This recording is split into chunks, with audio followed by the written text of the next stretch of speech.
Hello everyone. Today we talk about how to fix the app of Azar. We go to settings. Then we click on apps. After that we search the app Azar and we click. Then we will on for stop. After that we go to storage.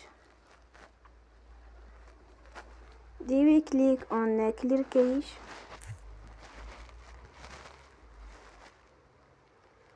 In the end, turn off your phone and you will recharge your phone again. Don't forget to support us by like and subscribe. See you next time and thank you for your attention.